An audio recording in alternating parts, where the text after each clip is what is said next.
오미크론은 치명률이 상대적으로 낮지만 전파력은 매우 큰 두얼군의 변이입니다. 오늘 저희는 뉴스의 초점을 전파력에 맞춰 보겠습니다. 새로 나온 확진자 수 8,000명대입니다. 역대 최다입니다. 빠르면 내일이라도 하루 10,000명 이상이 나올 가능성이 있습니다. 그 숫자는 설 연휴 이후 더욱 폭증할 것 같습니다. 방역당국이 하루 3만이라는 수치까지 언급했습니다. 오미크론이 얼마나 강력한 전파력을 가졌는지를 그대로 보여주는 전망치입니다. 그렇다면 우리의 대응은 잘 돼 있을까? 이게 궁금해지죠. 먼저 유한울 기자입니다. 궂은 날씨에도 시민들이 길게 줄을 서 있습니다. PCR 검사를 받기 위해서입니다. 오늘 0시 기준 코로나 검사를 한 사람 100명 가운데 5명이 확진 판정을 받은 것으로 집계됐습니다. 이 검사 양성률은 최근 꾸준히 증가하고 있습니다. 그만큼 지역사회에 숨은 감염자가 많다는 것으로 유행 규모가 커질 때 같이 올라갑니다. 이와 함께 확진자 1명이 몇 명에게 전파시키는지를 뜻하는 감염 재생산 지수도 5주 만에 1을 넘겼습니다. 바로 오미크론 변이 때문입니다. 높은 전파력으로 대량의 확진자가 급증할 우려가 있고 그런 상황을 피하기는 어렵다라고 보고 있습니다. 실제 주말 휴가가 무색하게 오르던 하루 확진자 수는 오늘 처음으로 8,000명대를 기록했습니다. 정부는 다음 달에는 최대 2만 명에서 3만 명도 나올 것으로 전망하고 있습니다. 정점이 언제 올지도 지금으로선 쉽게 예측할 수 없습니다. 방역수칙 준수나 사회적 거리두기, 접종률 등 다양한 변수 때문입니다. 외국처럼 다수의 확진자가 발생해서 빨리 유행이 꺾이는 시나리오가 상당히 좀 우리나라에는 맞지 않고 위험성이 있다는 말씀. 따라서 방역당국은 위중증 환자를 최대한 줄이면서 5차 대유행을 완만히 넘기는 쪽으로 대응 방향을 잡고 있습니다. 오늘 0시 현재 위중증 환자는 392명입니다. 정부는 하루에 감당 가능한 중환자 규모를 1,500명이라고 밝혔습니다. JTBC 유한울입니다. 오미크론에 맞서는 1차 저지선은 바로 동네 병원입니다. 밀려오는 확진자를 치료하고 처방하고 검사도 해야 합니다. 잘 준비되고 있는지 박민규 기자가 취재했습니다.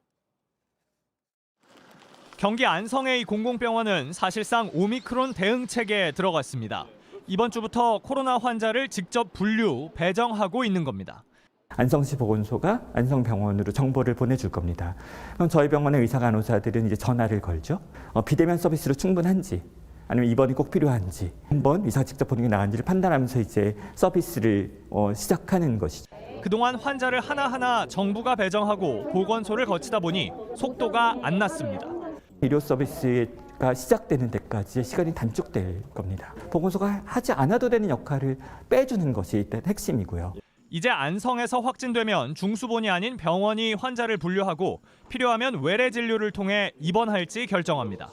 60세 미만 환자 치료는 의원급을 포함한 동네 병원이 맡을 걸로 보입니다. 오미크론 대응 체계에 먼저 들어가는 안성과 평택, 광주, 전남에서는 내일부터 동네 병원들이 신속 항원 검사도 시작합니다. 다만 내과나 소아과, 이비인후과 등은 아직이고 호흡기 클리닉만 참여합니다.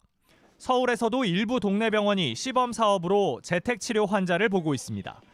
구로구의 이 내과는 지난주부터 5명을 진료했습니다. 지금 목 아픈 건 좀 어때요? 전체적으로 좀 괜찮아지기는 하고. 괜찮아졌어요? 더 나아지고 있고 아직도 콧물도 좀 있는 것 같으니까. 의사는 원장 1명, 전화로 묻고 감기약을 처방하는 정도입니다. 중증으로 가는 환자들을 미리 파악을 해서 조치를 할 수 있게 환자를 선별하는 작업이 되겠죠. 앞으로 신속 검사도 하게 될 수 있는데 잘 될지는 걱정입니다. 환자들이 이게 섞이기 때문에 오히려 더 힘든 상황이 되지 않을까. 의료 현장에서는 신속 검사나 먹는 약 처방 등 지침을 빨리 마련해달라고 요구합니다. 준비할 시간이 필요하다는 겁니다. 우리가 도울 수 있는데 왜 부탁을 안 하자는 분들도 있고요. 막상 우리한테 무슨 문서가 오거나 이러면 뭔지 모르고 좀 두려운데 하는 분들도 계시죠.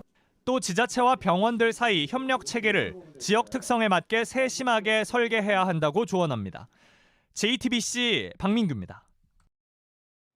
더 비관적인 전망도 있습니다. 하루 확진자가 10만 명 나올 수 있다는 겁니다. 이렇게 되면 의료 체계는 물론이고 치안, 소방, 교육 같은 기능이 마비될 수도 있습니다. 이미 다른 나라에서 벌어진 일입니다. 우리 정부도 대비에 들어갔습니다. 윤영탁 기자입니다. 미국 워싱턴의 한 마트. 매대가 텅 비었습니다.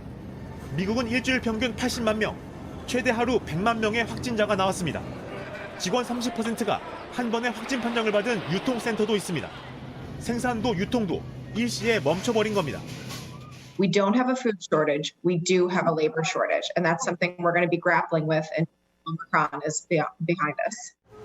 미국뿐 아니라 호주와 유럽 곳곳에서도 인력난의 생산과 물류 대란이 벌어지고 있습니다. 이런 문제가 우리에게 닥칠 수도 있습니다.